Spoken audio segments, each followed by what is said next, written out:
Ndabasuhuje bakunzi b'Ingenzi TV mbaha ikazi. Tugiye kureba ibijyanye n'iyobokamana ndetse n'amadini n'amatorero. Iby'abakora bakanatungwa n'ibivuga butumwa mvamahanga batangiye kwibaza icyo bahowe n'uwo bahimbaza. U Rwanda rwa Kanyarwanda rwavuzweho ko rwaremwe na Gihanga ingoma uko zagiye zisimburana mbere y'umwaduko w'abavuga butumwa mvamahanga.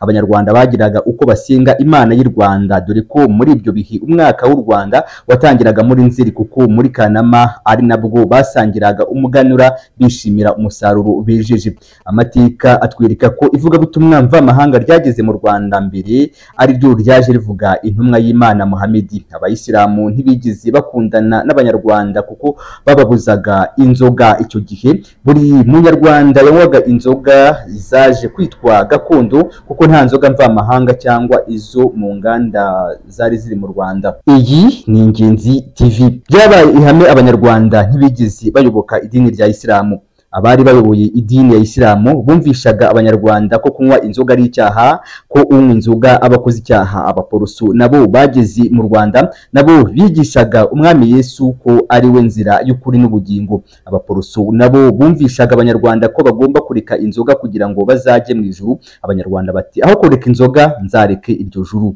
Abadivantisti nabo baje batsemba inzoga, bo barenzaho ko kuwa gatatu izuba rirenga kugeza kuwa gatandatu nanone ritararenga ntawemerewe kunywa no kurya isabato itararangira. Abanyarwanda nabo ntibayobotse. Abazungu karundura batangiriye Shangi ya Nyamasheke kugeza Kagiyo muri Ngororero y'ubu, bahahurira n'umwami wa kane Kigeli Rwabugiri. Abasesengura ibyo mu Rwanda bemeza ko ubwo abavuga butumwa gatolika ari bo bahiritse ingoma y'umwami Kigeli wa kane Rwabugiri. Ubwo abavuga butumwa gatolika bageraga mu Rwanda baje bafite amayeri menshi bemera kunywa ku ntango. Abanyarwanda bati ababo ntacyo kuko bemera inzoga. Buri dini ryafashe ubutaka ririkebera. Umwami Yuhi Musinga aba agabiye gatolika Save mu Bwanamukari, ikiswe misiyoni gishinga imizi. Buri dini ryose ryagiye ribona ubutunzi ribikisha abayoboke. Abakera bati kiliziya yakuye kirazira. Isesengura: ese leta y'u Rwanda guha amadini umurongo utavuzweho rumwe ntacyo bizahungabanyaho imyemerere ya buri muntu wihebeye idini? Ese zimwe mu nkunga zatangwaga binyuze mu madini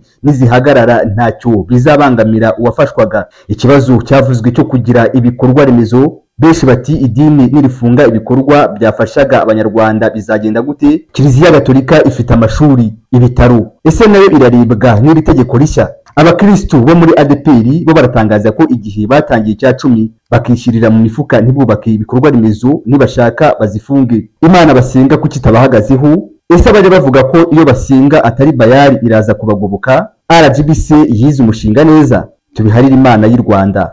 Iyi ni Ingenzi TV.